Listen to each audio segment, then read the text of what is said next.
चला तर आज बघूयात आपण खास श्रावणी सोमवारसाठी विशेष अशी सोमवारी काढायची शंभू महादेवाची रांगोळी।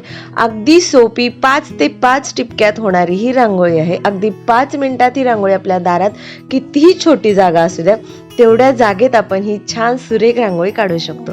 बघा पूर्ण रांगोळी आणि पुढेच तुमच्या सर्वांसोबत आणलेली आहे शिवामूठ या व्रताची थोडक्यात माहिती। नमस्कार सर्वांना, श्री स्वामी समर्थ सखी कटा या आपल्या YouTube चॅनलवर तुम्हा सर्वांचं आम्ही सर्व सखी सहर्ष स्वागत करतो। तर आजच्या व्हिडिओमध्ये आता तुमच्यासाठी छान अशी छोटीशी रांगोळी घेऊन आलेली आहे। कारण आपल्या सगळ्यांनाच माहिती आहे सर्व स्त्रियांचा पर्वणी असणारा आणि सगळेजण वर्षभरात या गोष्टीची आतुरतेने वाट पाहणारा असा श्रावण महिना आता येतोय। 1-2 दिवसापासून आता आपला श्रावण सुरू होणार आहे आणि यावर्षी सगळ्यात आनंदाची पर्वणी म्हणजे श्रावणातला जो सोमवार आहे तो पहिला सोमवार आलेला आहे। आपण सगळेजण बघतो, क्वचितच काही जण असतील की ज्यांनी श्रावण सोमवार करत नसतात, पण आपल्या हिंदू धर्मातील शक्यतो सर्वजण श्रावणी सोमवार हे करत असतात आणि ज्या स्त्रिया आहेत त्या धार्मिक त्या शिवामुठीचं व्रत करतात। तर ही थोडक्यात शिवामुठीचं व्रत कशासाठी केलं जातं, त्याने आपल्याला काय फल प्राप्त होतं हे आजच्या व्हिडिओमधून थोडक्यात आपण पाहूयात। तर हे शिवामुठीचं व्रत आहे। श्रावण सोमवार तर सर्वजणच करतात, जसं की स्त्री घ्या पुरुष घ्या सगळेजण श्रावणी सोमवार करतात, पण शिवामुठीचं व्रत हे स्त्रिया खास करून करतात। तर याच्यामध्ये आपल्याला काय करायचं आहे, हे व्रत करताना आधी याची धारणा किंवा हे व्रत कशासाठी केले जाते हे समजून घेऊया। तर घरात आपल्या सुख शांती नांदण्यासाठी, घरातील सर्व आपले जे सदस्य आहेत मंडळी आहेत त्यांच्या सलोखा राहण्यासाठी, घरात आनंदी वातावरण राहण्यासाठी हे व्रत खास करून केलं जातं आणि त्या हेतूने हे व्रत जे आहे ते सखीला सांगितलं गेलेलं। तर याच्यामध्ये आपल्याला काय करायचं आहे, सोमवारी आपल्याला शिवालयाच्या मंदिरात जायचं आहे आणि मंदिरात गेल्यानंतर आपलं जे पंचोपचार पूजेचं सामान आहे ते सोबत राहणार आणि त्यासोबत एक धान्याची शिवामूठ आपल्याला सोबत घेऊन जायची। तर कोणती शिवामूठ राहणार आहे, पहिला जेव्हा सोमवार असतो तेव्हा शिवामुठीसाठी आपण तांदूळ घेतो, दुसऱ्या सोमवारी तीळ घेतो, तिसऱ्या सोमवारी मूग घेतो, चौथ्या सोमवारी जवस घेतो आणि 5वा जर सोमवार आला तर 5व्या सोमवारी आपण सातू घेत असतो। आणि यावर्षी सर्वांना पर्वणी अशी लाभणार आहे ती म्हणजेच 5व्या सोमवारची।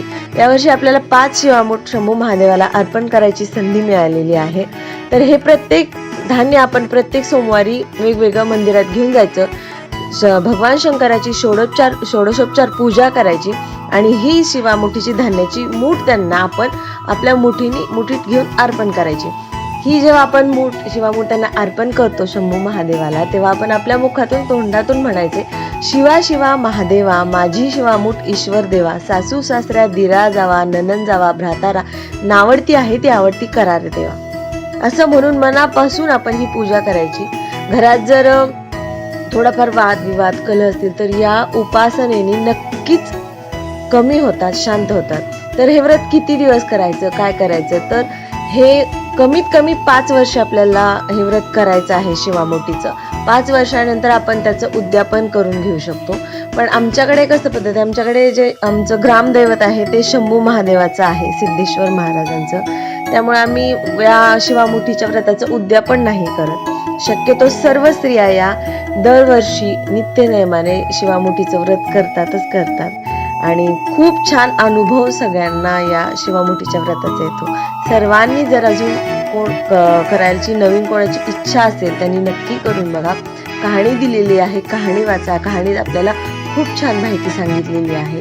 कहाणीतून आपल्याला समजतं हे व्रत कसं करायचं। त्यासोबतच अशा पद्धतीने एकदम साध्या सोप्या सिंपल मनोभावे व्रत जर केलं तुम्ही अगदी सरळ भावनेने, याच्यामध्ये कोणतंही डाम डौल बेडौल असं कोणताही दिखाऊपणा या व्रतात नाही आहे, एकदम साधी सोपी। आपण सोमवारी जी पूजा करतो तीच नित्यनेमाची पूजा, त्यात फक्त एक धान्याची आपल्याला भर घ्यायची आहे आणि ती महादेवाला अर्पण करायची आहे। असं एकदम सोपं असणारं व्रत आहे, सर्वांनी करून बघा। तर या व्रतासंबंधित थोडक्यात माहिती तुम्हाला सर्वांना सांगितली, कशी वाटली कमेंटमध्ये नक्की सांगा। आमच्या सर्व गृहिणींना खूप छान प्रतिसाद द्या। व्हिडिओ आवडल्यास व्हिडिओला लाईक शेअर सबस्क्राईब करा। रांगोळी प्रत्येक जणींनी सोमवारी ही जी मी सर्वांना काढून दाखवलेली आहे ती नक्की ट्राय करा आणि पहिल्या सोमवारी आपण सगळ्याजणींनी ही रांगोळी काढू. कमेंटमध्ये सगळ्यांनी सांगा दारात आली. एकदम सोपी सिंपल रांगोळी आहे. अगदी 5 मिनिटात घाईच्या कामात सुद्धा 5 मिनिटात होणारी रांगोळी आहे ही.